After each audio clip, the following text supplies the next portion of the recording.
live content accounts for almost a quarter of global viewing time. Live video generates 27% more minutes of watch time per viewing than on-demand video. Live streaming is a $70 billion industry. What does it all mean? Let's find out on the Why I Go Live podcast with Coach Kirk.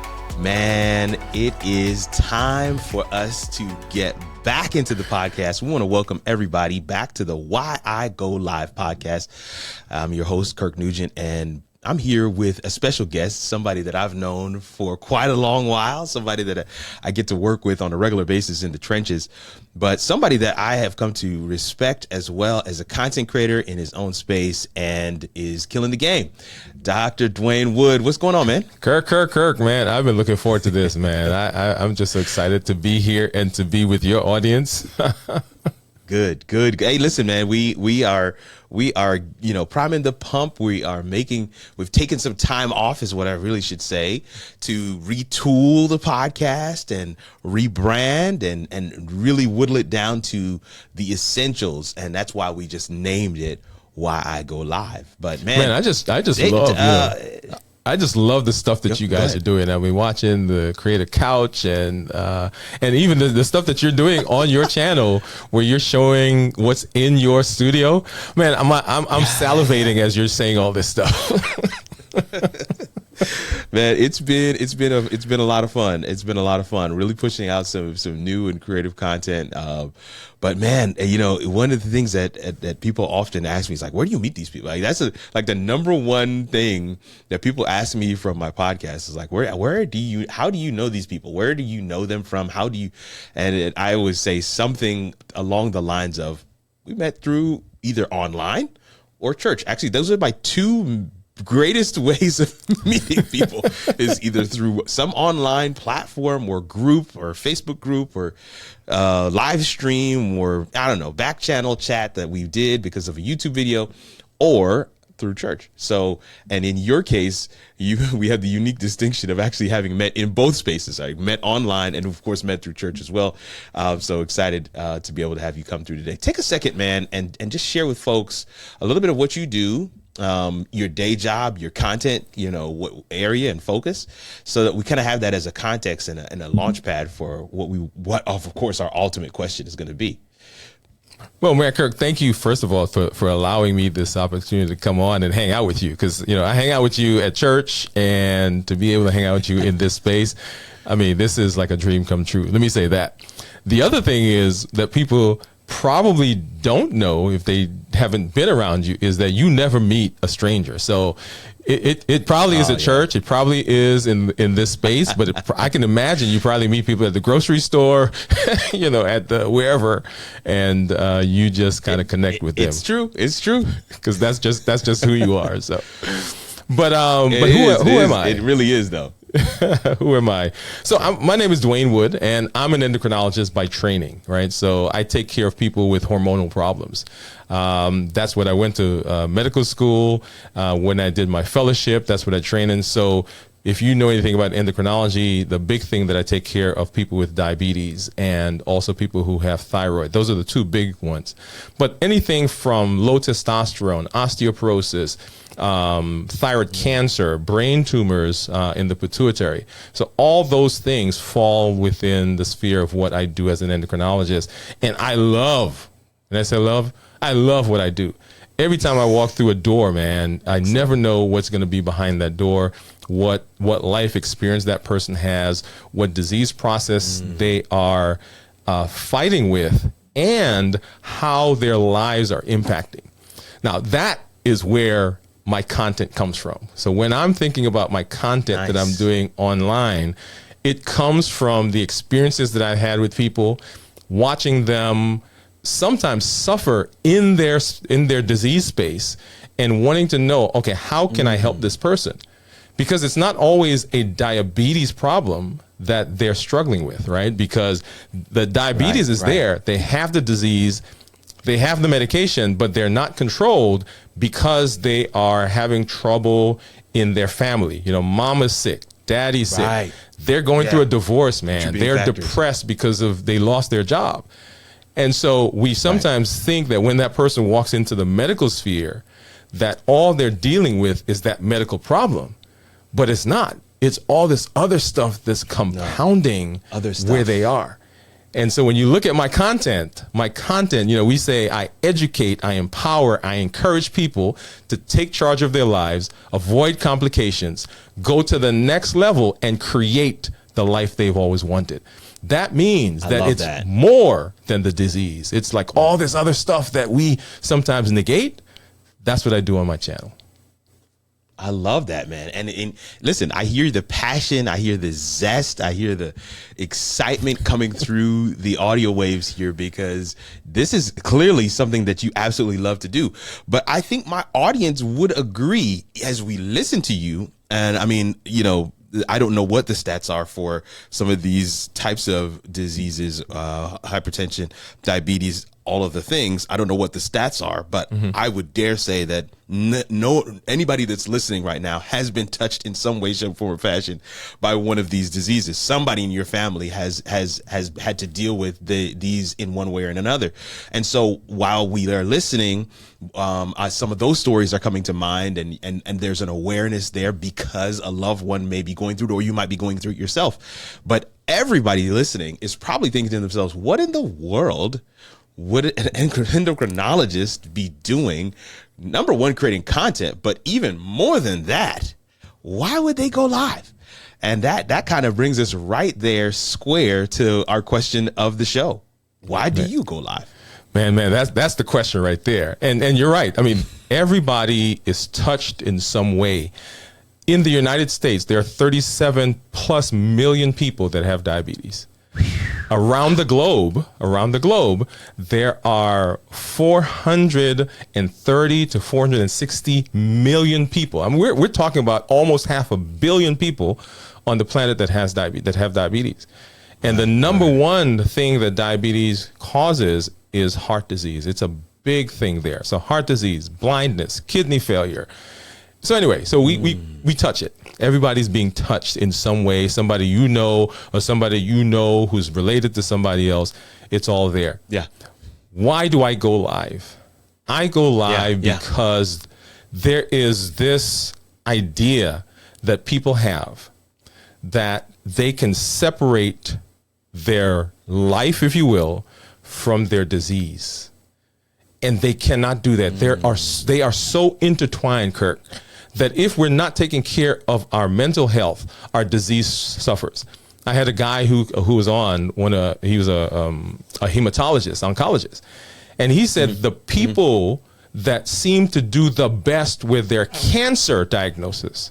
We're not talking about, you got an ear infection or you stump your toe. Yeah. With their cancer diagnosis are those people that are connected to community and those people that are building themselves up.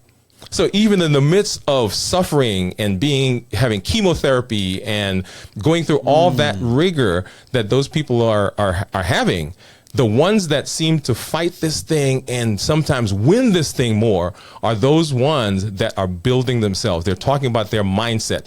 They're talking about having a positive mindset. They're talking about letting go of things that are kind of pulling them back.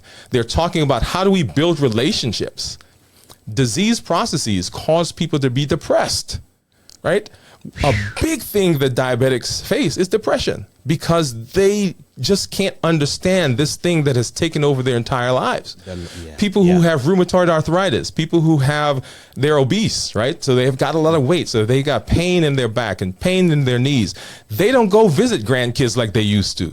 So now they feel isolated, right? So see how it all kind of comes there? It connects. So the reason I go live is because when I'm live, man, and I connect and I could imagine somebody that's out there watching me and I'm enlightening them and they are seeing that light bulb go on, it energizes me and I get to serve the community better.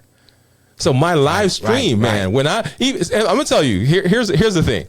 I remember I went live once and there was nobody that came on to Kirk. Nobody. I mean, I'm going and I prepared and I'm going through this thing. And somebody said to me later on, they said, man, how many people were on? I said, nobody.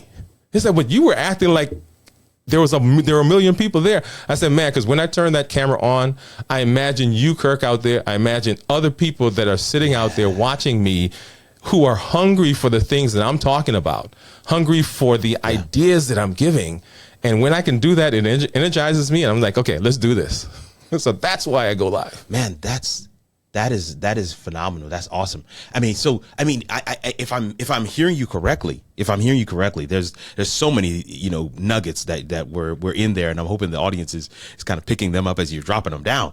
But if I'm hearing you correctly, it sounds like you go live to create that community that is a missing component for those who you are serving as an endocrinologist, creating that space where they can understand the what is ailing them better, but then also allowing them to hear different things that are happening in the community itself, ways that they can engage, ways that they can take their life into their hands, how they can motivate themselves. It sounds to me like live streaming is your way of adding a missing component to the service that you provide at your doctor's office. Am I hearing you correctly? Kirk, man, you need to be my publicist, man. I love how you put that together. That's what I'm saying right there. You put those words together. That's what I'm talking about. How do we create a community for people who don't believe that there's a community for them?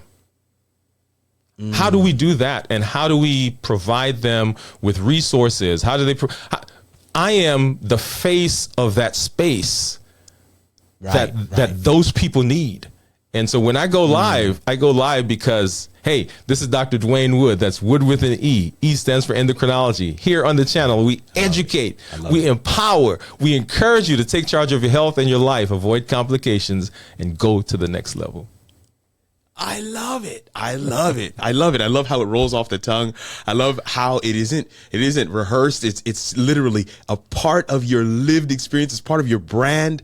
I absolutely love it. I think this is exactly the reason why we created this podcast, because you are going to hear people in this space that you would probably say to yourself, no way endocrinologist is using content and live streaming to as a supplement to the prescription that he's giving out to his patients. It's just not possible. Come on. And yet here's Dr. Woode, a living, breathing, excited example of exactly that. Why do you go live? Because it literally creates an additional resource for the target audience, for the community that I serve. Doc, take a few more minutes and share with us, if you can, what one example that's something that happened because you went live that is just bananas. So this is a favorite question that we like to land on here in this podcast. What one example of something, and it could be tangential, it could be 4 hops away from the live, but something that you were able to trace back and figure out that this actually originated, that original seed, that original kernel happened because you went live. Talk to us. Give us one of those kinds of examples if you can today. Man, there are so many. There are so many of those. But one that I think of is I was actually going through a drive-through, right? I was getting some food. Yeah. Okay. I do it. Right. There you go. So I'm going through this drive-through and I come up to the window, I pay, and I'm getting ready to get my food. And the young lady that's behind the counter says to me, "You're Dr. Woode." And I said, "Yes, I am." She said, "I've seen you on Instagram." And she said, "My grandmother needs an endocrinologist." Wow. She said, "Are you taking new patients?" And I said, "Yes, we are." I said, "We are taking new patients." And so, man, she sent her grandmother to come and visit us at our office. Oh, wow. That is one example of people that now see me. Now, Kirk, you said a minute, but let me add another component to this, a little bit more richness. Please, yeah. We need more. We need more.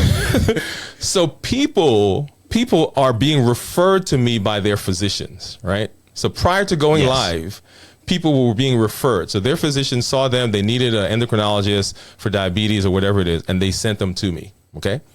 A lot of times those patients, when they showed up, they were depressed, right? Because going to the endocrinologist is almost like going to the principal. It's because I've been so bad that you got to send me to the expert, right? Yes, and I try to tell people that's not the space I want to be in, right? Right. But since I've gone live, Kirk, I've had people walk into the office or call the office or ask their doctor for a referral, and they've said to their doctor, I like the way this guy talks. I like the stories he tells. I like the way he explains this piece of information. For me, that has been, I mean, can you imagine? People are now requesting to come into the office. Now, I don't say that to, boost myself up, but I say that to say this. When you create a space, when you talk the language that people are needing, when people are hearing, there are people out there that want this. When they find you, they want to be around you. And so the people that are coming into our office are people that are seeing me. And, I tell people I have a funny laugh. I've got a big nose, I've got whatever the quirkiness is. When that person comes into the office, I no longer have to impress them. They are already coming to see me. And now we can talk about their disease process, dude. Right. So I don't have, we don't have to, welcome to we still do all that stuff. We do that. But they are already coming. They are bought in. They've already bought into who I want to be and how I am teaching them. And so, come on, let's do it. This is the masterclass right here. This is it. This is it. You guys have heard me say often on this podcast and on my YouTube channel, live streaming can help you grow and engage an audience. We've already talked about that, building the community. Live stream can establish you as a thought leader in a given space, in a specific niche. And this is what Dr. Woode is sharing with you right now. People see him in the drive-thru. People are telling their doctors, refer me to him because I like the way he explains it. All right. And I can only imagine, Dr. Woode, that live streaming has also allowed you to go on other people's platforms as well. Talk to other people about different things that you do on their platforms. But here's the third piece. Live streaming can help you create a steady stream of referral-based opportunities. These are the three things you guys have heard me say ad nauseum. I don't have any notes here. Those are the three things I say literally every show. And here it is. In this one example, Dr. Woode is sharing with you all of those things. Check, check, check. And he is in his space as an endocrinologist. That's his area of expertise. He's serving a particular audience with a very specific answer to a specific question. Now, what about you? What about your audience? What about the thing that you answer? What about that burning desire you have to serve, or just to kind of build up the business that you're growing? There is an opportunity with live streaming that you can't get simply anywhere else. And that, my friends, is why we go live. Doc Woode, take another second, share a little bit about what you got coming up next. Anything that we can include in the show notes, and then we're gonna close this thing out. Go ahead, Doc. Well, yeah, thanks, man. And once again, I'm just so excited to be here, just to be able to talk with you. But I direct everyone to our website, DwainWoodMD.com. That's DwainWoode.com. And you can find our podcast there. We have a blog that we do that supplements the things that we do on the channel. You can sign up for our coaching program that's there. If you're feeling stuck, if you're feeling like you just don't know what to do, how to do, you're making a shift, that's all there. And you can find us on all the social media platforms at Dwain Woode MD. That's Dwain Woode MD. Instagram, Facebook, Twitter, LinkedIn, just all of them. I love it. I love it. I love it. Listen, there's something to be said for, coming through to the podcast, listening in, hearing these stories, understanding the perspective. But now is the time. I hope now is the time. Maybe some of you have been doing this all the way through without the entire show, but now is the time for you to be thinking about how could these same principles and practices work for me? How could I employ? What would if I were to try out live streaming? What would that look like? Who would I speak to? Dwain Woode talked about going live and having 0 people watching. How do I navigate that? There's so many different things underneath that one decision. What I want to share with you is simply this: figure out your why. Your why is a motivator in terms of what it is you want to achieve, who it is you want to reach. That why is going to enable you to get over all the hurdles of the tech and the connections and the camera and the mic and the lights. And to be clear, none of that stuff is going to make your live stream or your content better or worse. It's simply prerequisites in order to be able to put your stuff out there. But your why is what helps you to get over those hurdles. And once you get over those hurdles, you will begin to recognize that even if I just help one person, if I just had impact on one person, it may be worth everything. Fam, I want to say thank you for hanging out with us today. I'm glad that we got a chance to hang out with Dr. Woode and share some of his story, share some of his perspectives, and some of the results that he's seeing. This is why I go live. Not just because I want to meet people like Dwain Woode, but because I want to have impact and effect, not just for an hour or half hour, 15 minutes, but because that video stays around forever, I'm going to have impact for a lifetime. We will catch you guys in the next one. Why I Go Live, hosted by Coach Kirk, is a composition production. Real streamers, honest stories, and incredible impact. Add your voice to the conversation. Go to kirkrnugent.live/member to join the community. And let's figure out how it all works.